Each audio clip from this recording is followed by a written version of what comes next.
താമരമകൾ മുകർന്നിടുവാൻ വെമ്പിടുന്ന കോമളകരത്തിനാൽ ഭിക്ഷാപാത്രവുമേന്തി ശ്രീതഥാഗതൻ ചെന്നു കർഷകധനികന്റെ വാതിൽക്കൽ. കരുണതൻ കിരണം ചുറ്റും വീശി മുമ്പിലാ മുറ്റത്തുള്ള പുത്തിലഞ്ഞിതൻ പൂത്ത കൊമ്പിൽ നിന്നവിടത്തെ പാത്രത്തിൽ പതിക്കയായി ആ മരം സമാർജിച്ച വാസന്ത സമ്പത്തെല്ലാം ആമന്ദം ഒരാമോദമന്തരീക്ഷത്തിൽ തിങ്ങി. രാജലക്ഷ്മിയും യശോധരയും സ്വയം പുൽകാൻ രാഗവിഹ്വലം മോഹിച്ചിരുന്ന തൃക്കൈ മെല്ലെ കേവലമൊരു പിടിവരി നെല്ലിനായി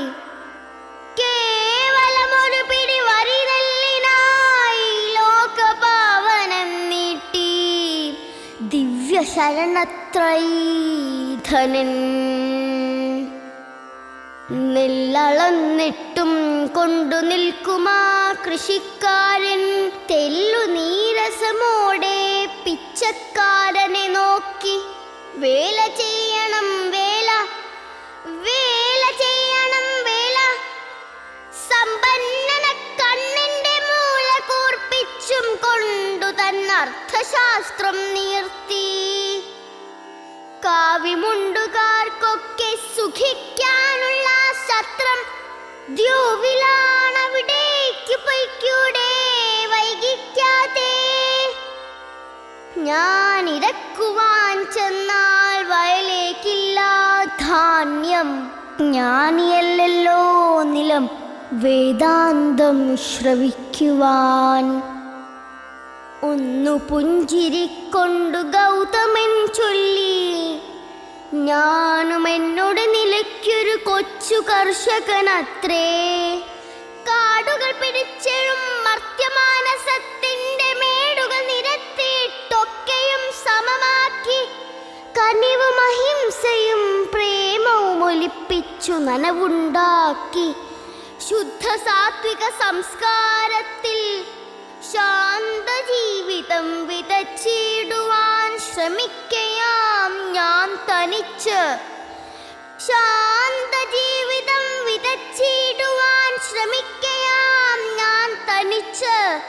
അതിൽ നിന്നു രോമാഞ്ചം കൊയ്യും ലോകം. ഭാവിയിൽ അതിൻ ബീജമന്തരീക്ഷത്തിൽ കൂടി ഭൂവിലൊക്കെയുമെത്തും, മുളയ്ക്കും കതിരിടും. എന്നുകം ചുമക്കുവാൻ മൂകജീവികളില്ല, എന്നകം നിറയ്ക്കുവാനില്ലൊറ്റ വേലക്കാരൻ.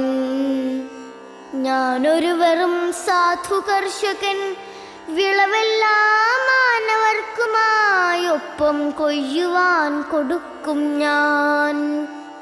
ഞാനൊരു വെറും സാധു കർഷകൻ, വിളവെല്ലാം മാനവർക്കുമായൊപ്പം കൊയ്യുവാൻ കൊടുക്കും ഞാൻ. കാവ്യമുണ്ടെല്ലാം തന്നെ കളവെന്നോതിപ്പോയ നാവുടൻ ക്ഷമയ്ക്കായി തൻ ഭിക്ഷാപാത്രം നീട്ടി. കാവ്യമുണ്ടെല്ലാം തന്നെ കളവെന്നോതിപ്പോയ നാവുടൻ ക്ഷമയ്ക്കായി തൻ ഭിക്ഷാപാത്രം നീട്ടി.